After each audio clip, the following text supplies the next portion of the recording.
Значи, това, което обясни жената, екскурзоводка, е, че сега от този изход или вход за някой, ние трябва да излезем и да отидем ето там, където виждаме много хора,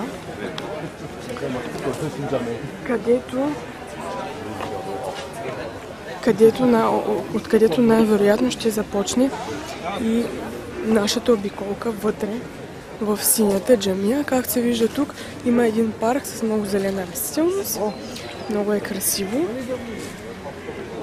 Значи, синята джамия има два входа. Един вход, който е за вярващи мюсюлмани, и един вход, всъщност през който ние, ето тук пише Entrance, един вход, през който ние ще трябва да влезем в джамията. Ето къде е входа за нас. Ето така представлява джамията от вътрешната страна и се вие една дълга опашка за влизане. Така че сега ще почакаме малко. Ето и Емо чака.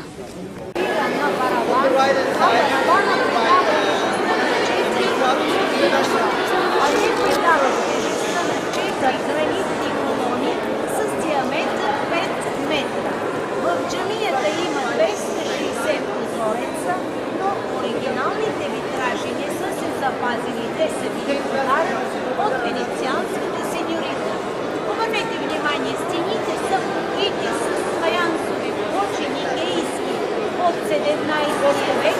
Те са приблизително 21 000 парчета. За това, че ислямската религия забранява изобразяването на линии, на тези плочи можете да видите мотиви на цветя, орнаменти на цветя, някъде можете да видите фигурата на змия или птича фигура, главата никога не се изобразява. Ако погледнете отсреща от стената, ще видите ниша рядът бял храм. Нарича се михраб и показва юдаизм, както например... Ние трябва да има.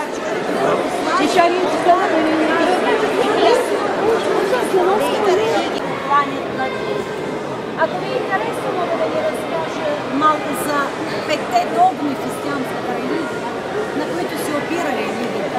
Искате ли да говоря? Това са вяра, молитва, пост, милостиня и поклонничество и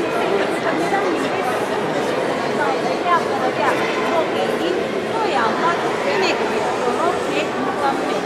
Втората догма, това е молитвата, като шиитите се молят да припасти на нея, а в Турция повечето са сунити, те се молят пет и на те. Една молитва, тя се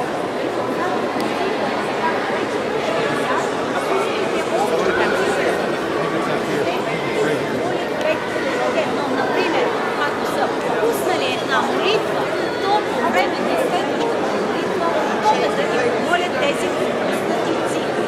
Една молитва продължава да има никога и непременно 5.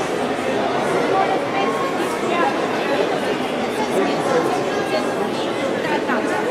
Третата догма, това е поста или така наречено Рамазан, който се определя по лунния календар всяка година. За хиподрума се е намирал в северната част, там където отсреща виждате фонтана с зеленото кубе или немската чешма с зеленото кубе. Там някога се издигали високи триумфални арки. А закръглената част на хиподрума е била зад тази сграда. Императорската ложа, така наречената хатизма, тя се е намирала там, където днес се намира синята джамия, а по-нататък вече, както говорихме, се е намирал големия императорски дворец. Императорската ложа се е опирала на 24. Ето сега се намираме пред църквата Света София. Отпред шадравана е пуснат и много красиво изглежда абсолютно всичко. Ето я и самата църква. След малко ще влезем и вътре.